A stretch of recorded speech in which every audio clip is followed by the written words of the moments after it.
पंचविहं नाणं दबाणय गुणाणय पज्जवाणं च सब्बेसिं नाणिः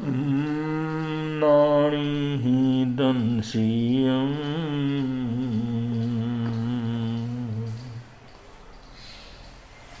एतत् पंचविधं ज्ञानं द्रव्याणां च गुणानां च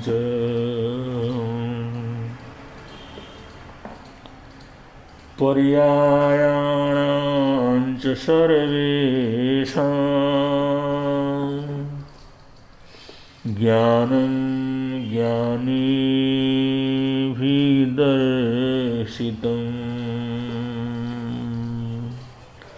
ज्ञानं ज्ञानिभिर्दर्शितम्।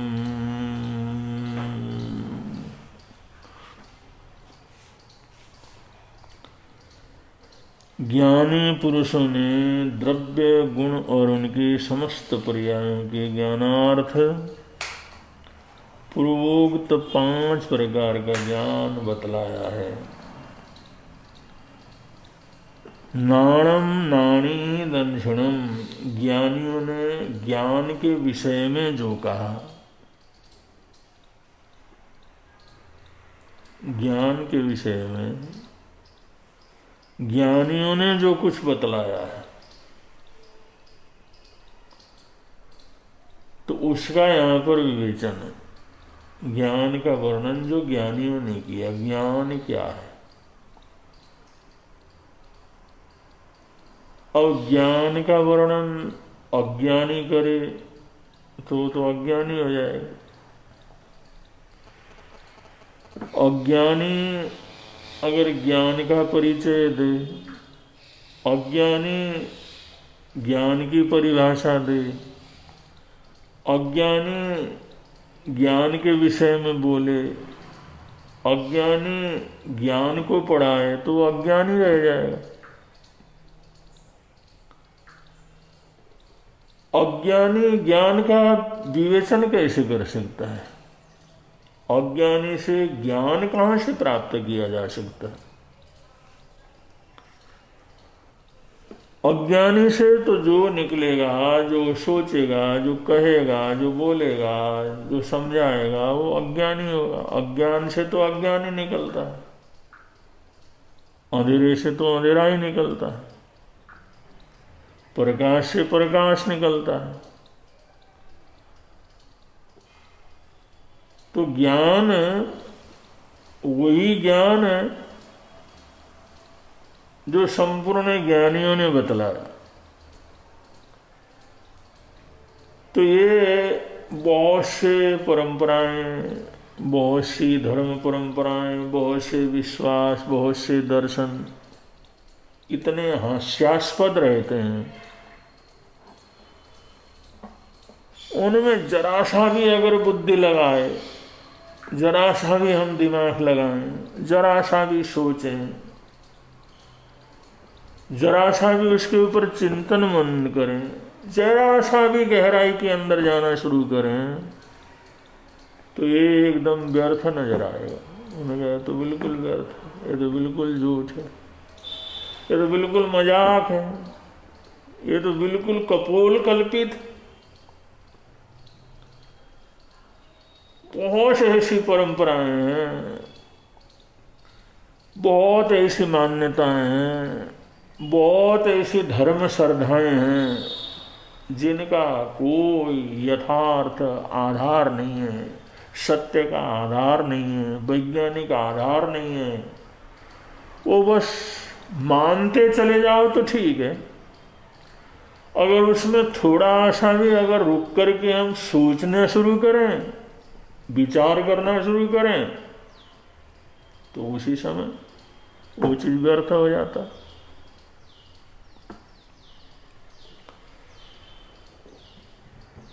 उसी समय वो असत्य मालूम पड़ने लग जाता, उसी समय उसका आधार समाप्त हो जाता।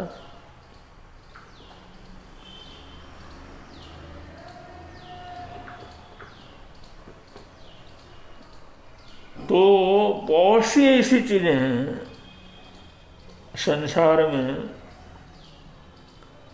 जो ईश्वरीय मान्यताओं के आधार को अज्ञान से निकली हुई है, अज्ञान स्वरूप ही है। झूठ से निकले हुए हैं, झूठ ही रूप है। जो अज्ञान से निकला हुआ है, अज्ञानी ने बतलाया है, अज्ञानी ने शुरू किया है, अज्ञानी ने जिसका जो है परिचय दिया है, वो तो अज्ञानी रहेगा। तो वो ज्ञान तो हो ही नहीं सकता। तो इसलिए यहां पर शास्त्रकार कहते हैं नाणम नाणी दंशनम। ये जो इससे पहले 5 तरह का हमने ज्ञान बतलाया, श्रुति ज्ञान, मति ज्ञान, अवधि ज्ञान, मनोपर्याय ज्ञान और केवल ज्ञान, या मति अविनिबोधि ज्ञान, श्रुति ज्ञान, अवधि ज्ञान, मनोपर्याय ज्ञान या केवल ज्ञान, जो 5 तरह के ज्ञान बतलाए हैं, तो उनके संबंध में शास्त्रकार यहां पर कहते हैं नाणी दंशनम नाणम। इन ज्ञानों का दर्शन ज्ञानियों ने किया, जो इनके संपूर्ण तह तक पहुंचे हैं, जो 5 ज्ञानों से संयुक्त थे, 5 ज्ञान के सागर को जिन्होंने पार कर लिया था, या 5 ही प्रकार का जो अपरंपार ज्ञान का सागर है, वो सारा का सारा अपने अंदर जब्ज कर लिया था, जो सर्वज्ञ और सर्वदर्शी थे, सारा ज्ञान जिसके अंदर समाया हुआ था, ऐसे अनंत ज्ञानियों ने, ऐसे सर्वज्ञों ने, ऐसे सर्वदर्शी महान आत्माओं ने, ज्ञानियों ने नाणम, इस ज्ञान को दंशियम माने उन्होंने बतलाया। इसका जो इशारा किया है, ये जो बतलाया है उन ज्ञानियों ने बतलाया है, उन महान आत्माओं ने बतलाया है, उन श्रेष्ठतम आत्माओं ने बतलाया है। इसलिए इसके ऊपर कोई हम किसी प्रकार की शंका नहीं कर सकते, इसके ऊपर कोई किसी प्रकार का हम इसमें जिज्ञासा कर सकते हैं, इसमें चिंतन मनन कर सकते हैं, सोच सकते हैं, लेकिन इसके प्रति अश्रद्धा नहीं कर सकते, इसको अज्ञान सिद्ध नहीं कर सकते, क्योंकि वो ज्ञानियों का बतलाया हुआ है। बहुत बार ज्ञानियों ने जो बतलाया है वहाँ तक हमारा तर्क नहीं जा सकता, हमारी बुद्धि नहीं जा सकती, हमारा सोच नहीं जा सकता, हमारी समझ वहाँ तक नहीं जा सकती, उस गहराई तक हम नहीं पहुँच सकते। इसलिए ज्ञानियों के वचनों में जो ज्ञानियों ने बतलाया है, ज्ञानियों ने जो प्रकट किया है, उसके ऊपर यकीन रख करके चलना चाहिए, उसके ऊपर विश्वास रख करके चलना चाहिए, उसमें समर्पण भाव रख करके चलना बहुत जरूरी है, क्योंकि ज्ञानियों ने बतलाया है और उनका ज्ञान इतना लंबा चौड़ा है, उस ज्ञान को हम अपने, इसलिए कभी कभी हमारी बुद्धि से, हमारी मति से, हमारे सोच से अगर वो चीज सही अगर जो है उतरता हुआ हमारे को अनुभव नहीं होता, तो भी हमारे को आगे और ज्ञान प्राप्त करने की जरूरत है, बल्कि उसके अंदर अश्रद्धा नहीं की जा सकती, उसको छोड़ा नहीं जा सकता, उसको हेय नहीं कहा जा सकता, क्योंकि वहां तक हमारी बुद्धि नहीं पहुंचती है, तो कभी कभी हमारे जो है पहुंच से वो बाहर रह जाता है। लेकिन ज्ञानियों ने जो बतलाया, ज्ञानियों ने कहा, उसके ऊपर अश्रद्धा हम बिल्कुल ही न करें, अटूट श्रद्धा रख करके चलें, विश्वास रख करके चलें, ये परम आवश्यक है। ये शास्त्रकारों ने इस 5वीं गाथा के अंदर बतलाया। नाणम नाणी ही दर्शनम, दंशियम, इन 5 ज्ञानों का जो दर्शन है, 5 ज्ञानों का विवेचन है, ये उन महान ज्ञानियों ने कहा है। इसलिए इसके ऊपर कोई तर्क हम नहीं कर सकते और कोई किसी प्रकार का अविश्वास इसके ऊपर नहीं रख सकते। इस बात को हम गांठ बांध करके आगे क्या करें, चलें। तो कहते हैं एवं पंचविहम नाणम, ये 5 प्रकार का जो ज्ञान है, पंचवियमनाणम 5 प्रकार का ज्ञान, ये द्रव्य रूप है। गुणाणय, ये गुण रूप है। और ये पज्जवाणम च, माने ये पर्याय रूप है। तो हम जो ज्ञान प्राप्त करते हैं, जो ज्ञान है, ज्ञान से जो देखते हैं, ज्ञान का उपयोग करते हैं, तो ज्ञान का प्रयोग इसलिए है वस्तु के स्वरूप को हम समझ सकें। जो वस्तु है, जो हमेशा रहने वाला है, आधारभूत है, या अजर अमर तत्व है,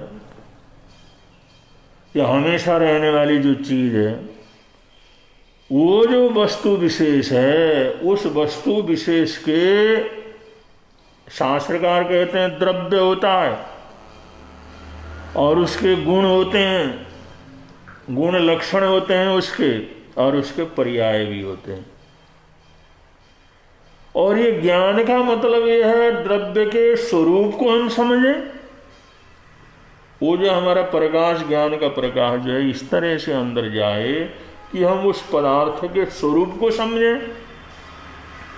वो उसका द्रव्य रूप समझना जो मौजूद है।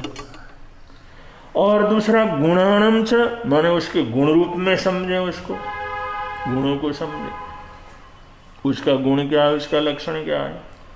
और पज्जमाणम च, माने उसके पर्यायों को भी समझें। इस प्रकार स्वरूप को, उसके गुणों को और उसके पर्यायों को, इसको सबको प्रकट करने वाला ज्ञान होता है, वो 5 प्रकार का होता है। ये ज्ञानियों ने इस बात को यहाँ पर प्रकट किया। ये ज्ञान का वर्णन ज्ञानियों ने दिया है। ये वस्तु का ज्ञान प्राप्त करने के लिए 5 प्रकार के ज्ञानों की जरूरत है। वो भी वस्तु के 3 स्वरूप को जानने के लिए, उसके जो है द्रव्य को, उसके गुण को और उसके पर्याय को। अब ये कुछ जो पारिभाषिक शब्द हैं, जैन दर्शन के अंदर करीबन इनका प्रयोग होता है, और हर जगह इनका प्रयोग भी होता नहीं है। अगर कहीं प्रयोग होता है तो जैसा अर्थ यहाँ पर है ऐसा अर्थ वहाँ पर नहीं होता, तो इनको पारिभाषिक शब्द कहते हैं। तो दब्बाणं माने दब्बाणा माने दब्बाणं द्रव्य, द्रव्य का मतलब जो हमेशा रहता है, ऐसी चीज जो हमेशा रहे, दुनिया के अंदर खत्म न हो। भूतकाल में भी था, वर्तमान में भी है, भविष्य के अंदर भी रहे। भूत, वर्तमान, भविष्य तीनों काल में मौजूद रहे, उसको कहते हैं द्रव्य। वो ऐसे द्रव्य हैं, ऐसी चीज है जो हमेशा रहता है, और जिसकी वजह से संसार जो मौजूद रहता है, दुनिया मौजूद रहती है। अनादिकाल से दुनिया चल रही है, क्योंकि दब्बाणं, क्योंकि द्रव्य सब समाप्त नहीं होता, द्रव्य खत्म नहीं होता, द्रव्य रहता है। और वो द्रव्य क्या क्या है, किस किस तरह का है, ये आगे समझने की चीज है। और गुणाणम च, माने उस द्रव्य का गुण भी रहता है। जो द्रव्य का अपना रूप है, अपने लक्षण है, वो द्रव्य का अपना स्वरूप है, वो द्रव्य का मूलभूत रूप है, वो गुण रूप है, वो भी विद्यमान रहता है, वो भी नष्ट नहीं होता। जो द्रव्य है वो रहता है, उसके गुण, उसके लक्षण वो भी विद्यमान रहते हैं। और पज्जमाणम च शब्द से माने, और उसके अनेक पर्याय भी होते हैं। एक द्रव्य होता है, एक द्रव्य का गुण होता है, और उसके पर्याय होते हैं। और पर्याय अनेक रूप में क्या करते हैं, होते हैं। ये संसार के समझने के लिए ये द्रव्य, गुण और पर्याय, इसको भी अच्छी तरह से समझने की जरूरत है। और इसी बात को समझाने के लिए ज्ञानी भगवंतों ने ज्ञान का प्रकाश हम सबको जो है प्रदान किया है। ज्ञान उन्होंने हमारे को दिया है, यही चीज समझ सके। द्रमाणम जो द्रव्य है, क्योंकि अब जब तक ये समझेंगे नहीं, यथार्थ रूप में इस वास्तविकता को नहीं समझेंगे, तब तक हमारी सदगति नहीं हो सकती। क्योंकि हमारी गति जो होना है, हमारा रास्ता जो निश्चित होना है, हमारा मार्ग निश्चित होना नहीं हो सकता। और ज्ञानी नहीं है, जानकारी नहीं है, तो कहीं भी भटक सकते हैं ना। किसी भी जगह पर भटक सकते हैं, किसी भी मोड़ पर भटक सकते हैं, किसी चौराहे पर भटक सकते हैं, बीराहे दो राहे पर भटक सकते हैं, कहीं 4-4 5-5 रास्ते होते हैं वहाँ पर भटक सकते हैं। क्योंकि किधर जाना, अगर इसका जानकारी न हो, ज्ञान न हो, तो यात्री को भटकने के बहुत चांस रहते हैं, बहुत चांस रहते हैं। कोई गलत इशारा वगैरह हो सकता है, कोई गलत बात बोल सकता है, कहीं पर अलग अलग रास्ते हो सकते हैं, कहीं पर अपना अनुमान ठीक नहीं रह सकता है, तो कहीं पर बड़े बड़े मोड़ रहते हैं, कहीं उतराई रहती है तो कहीं चढ़ाई रहती है, कहीं पगडंडियाँ रहती हैं, कहीं नदी नाले वगैरह आ जाते हैं। तो वहाँ पर जो अब रास्ते को निश्चित करके आगे बढ़ने के लिए ज्ञान की जरूरत है। तो ज्ञान के बिना तो नहीं होता। इसलिए तो पहले कहा है जीवा गच्छन्ति सुगम, इन ज्ञान के कारण, इस रास्ते के ज्ञान के मार्ग के ऊपर चल करके जीव सुगम माने सुगति को प्राप्त कर सकता। और 44 सुगई पणत्ता, 4 प्रकार की सुगति बतलाई गई हैं। एक तो सिद्धि, मोक्ष जो सर्वोच्च सिद्धि वो सुगति है। सुगति, मोक्ष को सुगति कहा गया है। मोक्ष सर्वप्रथम सबसे बड़ी सुगति है। और दूसरा देवम सुगई माने देवता बनना, देवता के वैभव को प्राप्त करना, देव समृद्धि को प्राप्त करना, देवता के सुख को प्राप्त करना, ये भी किसी अपेक्षा से सो गई, सूख गई कहा जाता है। मनु सूख गई माने मनुष्य सूख गई, मनुष्य होकर के मनुष्य को सब साधन का मिलना, अच्छी समझ का मिलना, अच्छी भावनाओं का मिलना, अच्छी संगति मिलना, ये सब मनुष्य सुगति है। तो ये जो मनुष्य सुगति है, तो सुकुल के अंदर जन्म लेना, अच्छे शरीर को प्राप्त करना, ये भी सुगतियाँ, शरीर की सुगति, कुल की सुगति। तो ये सब सुगतियाँ किसके कारण है? ज्ञान के कारण है। ज्ञान जीवा गच्छन्ति सुगम, ज्ञान के कारण से, ज्ञान दर्शन चरित्र तप के आधार पर ये जीव सुगई गच्छन्ति माने सुगति को जाता है, मोक्ष में जा सकता है, स्वर्ग में जा सकता है। मनुष्य बनता है तो एक सुखी समृद्ध संपन्न अच्छा जो है धार्मिक और अच्छा नागरिक रूप मनुष्य बन सकता है। तो ये सुगति ज्ञान दर्शन चरित्र से प्राप्त होते हैं। तो यहाँ इस ज्ञान को प्राप्त करना बहुत जरूरी है। और क्योंकि ज्ञान ही नहीं होगा तो वो रास्ते के ऊपर कैसे चलेगा, सुगति तक कैसे पहुँचेगा, आगे तक वो लक्ष्य का कैसे भेदन करेगा, क्योंकि उसको ज्ञान तो है नहीं। इसलिए ज्ञान प्राप्त करना परम आवश्यक है। और वो ज्ञान क्या है? सबसे पहले द्रव्य का ज्ञान और गुणों का ज्ञान और पर्याय का ज्ञान। द्रव्य, जैसे द्रव्य के संबंध में आप समझ सकते हैं, जैसे पंचभूत हैं, ये पृथ्वी है, पृथ्वी, पानी, अग्नि, वायु, आकाश या वनस्पति। पृथ्वी, पानी, अग्नि, वायु, वनस्पति, ये सब जो है इस ब्रह्मांड के निर्माण के, इस संसार के जो दिखाई देने के कारण है। यही तो सब कुछ ये संसार है, प्राणी जगत सब कुछ जो आधारभूत है ये पृथ्वी। इसलिए इनको महाभूत, पंच महाभूत भी बोला जाता है। ये पंच महाभूत हैं पृथ्वी तत्व, पंच महाभूत में जल तत्व, पंच महाभूत में अग्नि तत्व, पंच महाभूत में वायु तत्व और पंच महाभूत में आकाश तत्व ये विद्यमान है। और इनको ये कभी नष्ट नहीं होते। हम जन्म लेते हैं तो 5 भूतों से ही जन्म लेते हैं और मरते हैं तो 5 महाभूतों के अंदर ही समाहार हो जाते हैं। हमारा जो बना हुआ है 5 भूतों से बना हुआ शरीर है, वो 5 भूतों के अंदर, महाभूतों के अंदर ही जो है समाहित हो जाता है, संस्कारित हो जाता है, उसी रूप को पुनः धारण करता है। तो ऐसे जो है ये जो द्रव्य हैं, पृथ्वी, पानी, अग्नि, वायु, आकाश, ये सब हमेशा रहने वाले हैं। इसलिए इनको द्रव्य रूप में समझना चाहिए। ये द्रव्य रूप हैं क्योंकि ये कभी समाप्त होने वाले नहीं है। पंच महाभूत हैं जैसे साधारण रूप से बहुत से दर्शन इसको मानते हैं, तो इनका अपना अपना गुण है। जैसे रस है,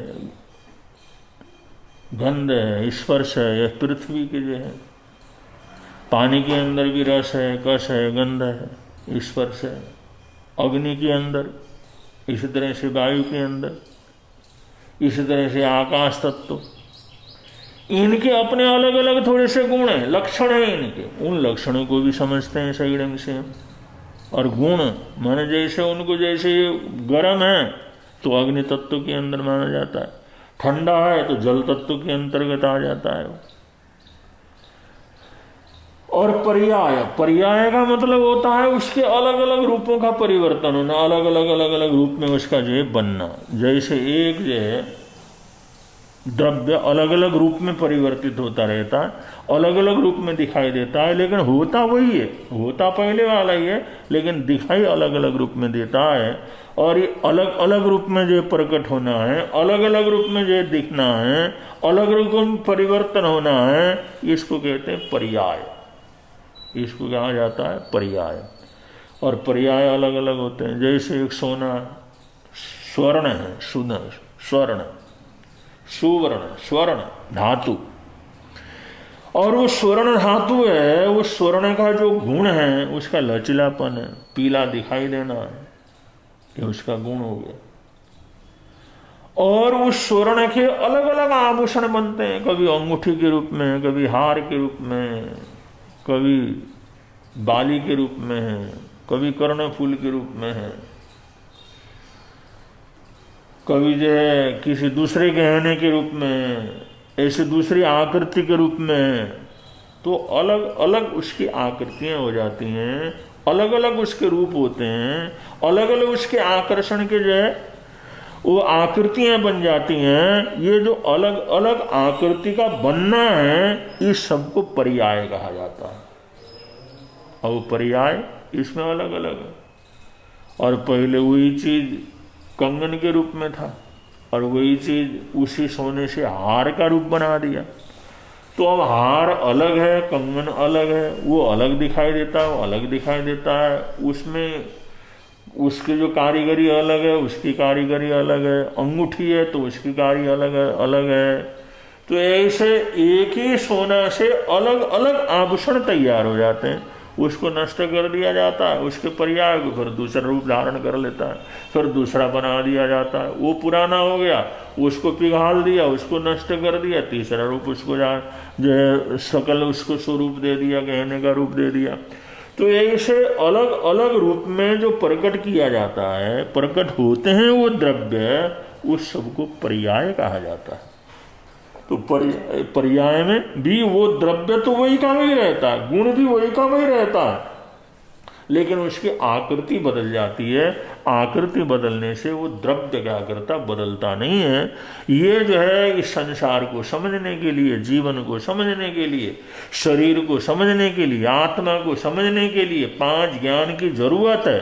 और वो 5 ज्ञान को ज्ञानियों ने यहाँ पर स्थापित इसलिए किया है, इस ज्ञान के प्रकाश से हम द्रव्य के स्वरूप को, असली ज्ञान को हम क्या कर सकें, प्राप्त कर सकें, असली समझ को प्राप्त कर सकें। और उस समझ को प्राप्त करके फिर सन्मार्ग के ऊपर चल सकें, हम जो है त्याग के सद्गति के मार्ग के ऊपर हमारे कदम अग्रसर हो सकें। इसलिए ज्ञानियों ने 5 ज्ञान की परूपणा की है। और वो ज्ञान हो जाता है तो उसके जीवन में वास्तव के अंदर परिवर्तन घटित हो जाता है, वास्तव के अंदर वो बदल जाता है, उसका सोच विचार सब कुछ बदल जाता है, उसका लक्ष्य ही बदल जाता है, सब कुछ परिवर्तित हो जाता है। ज्ञान के अंदर बहुत बड़ी ताकत है, ज्ञान के ऊपर बहुत बड़ी शक्ति है। जिस चीज को आदमी ये सोचता है इसके बिना मैं रह नहीं सकता, इतनी आसक्ति जिस चीज के अंदर है, जिसके लिए मर मिटने के लिए तैयार रहता है, जिसके लिए लड़ने मरने के लिए तैयार रहता है, जिसको पाने के लिए सब कुछ जो छोड़ देता है, लेकिन आखिर के अंदर उसकी वास्तविकता का उसको ज्ञान हो गया। किसी महापुरुष ने, उनके संपर्क में आने से उसको ज्ञान हो गया, और ज्ञान हो गया तो उसको असली सोच, असली चीज उसको पता लगा, भाई ये तो कुछ भी नहीं है, ये तो काम आने वाली नहीं है, ये साथ में जाने वाली नहीं है।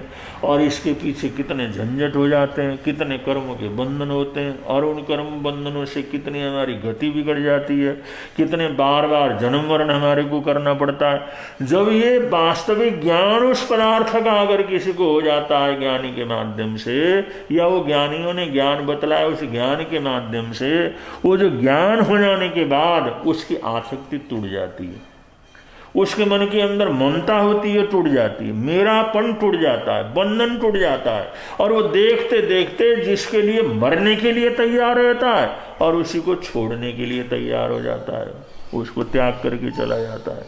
तो ये ज्ञान का प्रभाव है, ज्ञान के अंदर इतनी ताकत है।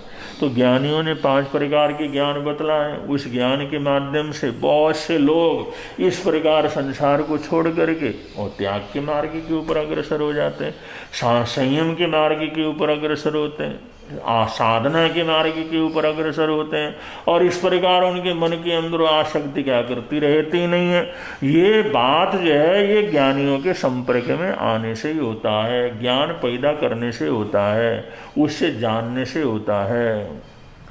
अगर ऐसा नहीं है, अगर ऐसा संपर्क नहीं है, ऐसा ज्ञान नहीं है, तो उसी अज्ञान के अंदर बना बना तरह तरह के पाप कर्म का बंधन अगला करता रहता, तरह तरह के कर्मों का बंधन अगला करता रहता। गुरु गोविंद सिंह बैठे हुए थे, एक आदमी उनके पास आया और उसने सोचा ये सेवा करते हैं, सहयोग करते हैं, दान वगैरह करते हैं, चौका वगैरह लगाते हैं, लंगर वगैरह सबको खिलाते हैं, कोई भी आने जाने वाले को सब कुछ कुछ न कुछ देते रहते हैं, बांटते रहते हैं। तो उसने सोचा चलो मेरे पास इतनी धन दौलत है और इनको ले जा करके देता हूँ, इससे मेरा नाम भी हो जाएगा, मान सम्मान भी हो जाएगी, पुण्यवानी भी हो जाएगी, और ये जो इतने प्रभावशाली महात्मा हैं, ये प्रभावशाली संत हैं, ये जो बोलेंगे तो मेरा गौरव भी क्या करेगा, बढ़ेगा। इस अभिमान से, इस भावना से, इस लोभ से 2 बड़े बड़े बड़े सुंदर सोने के और जिसके अंदर रत्न जड़े हुए थे, इसे कंगन लेकर के एक सेठ उन गुरु गोविंद सिंह के पास आया। वो नदी के किनारे बैठे हुए थे, आकर के उसने नमस्कार किया, उनकी प्रशंसा की, उनके आशीर्वाद लिया। उन्हें कहा आप जो है बड़ी महान आत्मा है, आपके दर्शन करने की बहुत समय से भावना थी, और मैं सोचता हूँ कि आप इतने उपकारी हैं, इतने परोपकारी हैं, आप इतना कुछ करते हैं, तो हम भी कुछ न कुछ उसके अंदर हम आपको क्या करें, दें, आपको सहयोग करें, और आपको तकलीफ न हो इसलिए जो है हम कुछ न कुछ सहयोग करें। अगर हम लोग सहयोग नहीं करेंगे तो ये सब आप कैसे कर सकेंगे। ऐसा सब कुछ उसने बतला करके वो 2 कंगन जो उसके जीवन के अद्भुत कंगन थे, बड़े मूल्यवान कंगन थे, स्वर्ण कंगन थे, रत्न जड़े हुए थे, वो जो गुरु गोविंद सिंह के चरणों में समर्पित किया, उनको उसने दिया। उसकी बातों को सुने तो गुरु गोविंद सिंह ने यही देखा भी इसने दान तो कर रहा है, दे तो रहा है, लेकिन इसके पीछे इसका बड़ा अभिमान, इसका बड़ा गर्व है, इसको मान सम्मान प्राप्त करने की भावना है। ये हमारे को बहुत कमजोर समझता है कि हम सहयोग नहीं देंगे तो तुम कैसे करोगे। तो इस प्रकार इसके मन के अंदर बड़ा अभिमान है, बड़ा गर्व है, और ये पैसे को, धन दौलत को, इस चीज को जिसको हम छोड़ करके आए हैं, चलते हैं संत, उसको ये सब कुछ समझता है और उसी के कारण अपने आप को बड़ा बलवान समझता है। गुरु गोविंद सिंह थे, वो तो सब समझ गए, बातों से ही समझ गए, उनको पूछने की जरूरत तो थी नहीं। संत तो संकट से ही समझ लेते हैं, आचरण से ही समझ लेते हैं, उनकी भाषा से ही समझ लेते हैं, उसकी बातों से, भाषा से अच्छी तरह से समझ गए। इस आदमी के अंदर धन दौलत का बड़ा भारी अभिमान है, और उस अभिमान की पूर्ति के लिए, उस अभिमान को और जो मजबूती देने के लिए ये मेरे पास ये जो रत्न कंगन लेकर के आया है। तो जिस समय उन्होंने ले लिया, लेकर के ऐसे खेलने लगे, एक हाथ में, दूसरे हाथ में, दूसरे हाथ से तीसरे हाथ में, ऐसे खेलते खेलते कभी ऊपर नीचे उछालते हैं, कभी इधर उधर करते हैं। जैसे बच्चों को कोई गेंद दे दिया जाता है, कोई खेलने की चीज़ दे दी जाती है, कोई पुस्तक दे दिया जाता है, तो बच्चा उसको खेलना शुरू कर देता है। ऐसे खेलना शुरू किया और ऐसे खेलते खेलते उनके जो ऐसा आया, उन्होंने ऊपर को उछाला, वो जा करके नीचे, क्योंकि गहरे पानी के ऊपर पत्थर के ऊपर बैठे हुए थे, वो कंदन जा करके एकदम गहरे पानी में वहां पर गिर गया। अब गिर गया तो अगला जो था उनके हाथ से तो गिर गया, उनको तो कुछ नहीं हुआ, लेकिन जिसने दान दिया था, जिसने पकड़ा था, उसके तो प्राण निकलने को हो गए। उन्होंने कहा गुरु जी ये क्या कर दिया, ये कोई खेलने की चीज़ है, ऐसे फेंकने की चीज़ है, ऐसे बर्बाद करने की चीज़ है, हम कितना संभाल करके लाए हैं, कितनी मेहनत करनी पड़ती है, कितना खून पसीना एक करना पड़ता है, उसको करके हम लाए, इतनी श्रद्धा से हमने दिया, उसको आपने ऐसे फेंक दिया। उससे तो रहा नहीं गया, वो बेचारा वहां से थोड़े कपड़े ऊपर नीचे करके पानी के अंदर उतरा और उतर करके बड़ी कोशिश की उस कंगन को वापस क्या कर लूं, ले लूं, लेकिन अब पानी का प्रवाह था और नजदीक से ही गहरा पानी बह रहा था। वहां पर पत्थर के ऊपर बैठे हुए थे, पानी की लहरें चल रही थीं और गया और जाकर के उसने, क्योंकि वहां पर पानी बना हुआ था, नदी का पानी, तो उसका प्रवाह भी था, जाकर के काफी कुछ उसने प्रयत्न किया उसने निकालने की, लेकिन वो कंगन उसको मिला नहीं। जिस समय मिला नहीं तो गुरु जी की तरफ देखने लगा, कहाँ पड़ा आपको पता है, कहाँ गिरा ये, कहाँ आपका पड़ा होने का। उन्होंने दूसरा कंगन फेंक करके भेजा, फेंका, वहां पड़ा हुआ, वहां गिरा था, वहां देख ले। वो दूसरा कंगन भी उसको दिखाने के लिए, जगह दिखाने के लिए कहां गिरा था, वो दूसरा कंगन की पानी के प्रवाह के अंदर गहरे पानी में फेंक दिया। और अगले ने तो बेचारे हाँ विहार तो वह मचाया, जैसे तैसे ढूंढा, लेकिन कुछ मिला नहीं, खाली हाथ ऊपर आकर के बैठा और बैठ करके सोचता है, करता है कि हम इतना कुछ करके लाए, लेकिन वो बेकार वैसे जे बह गए। वहां पर गुरु गोविंद सिंह ने उसको ऐसी बात बतलाई, ऐसा ज्ञान दिया, ऐसा बोध दिया, ऐसे शब्द कहे, बस उनके संपर्क में आने से, उनका मार्गदर्शन मिलने से उसके ये पैसे का अभिमान वहीं पर चकनाचूर हो गया।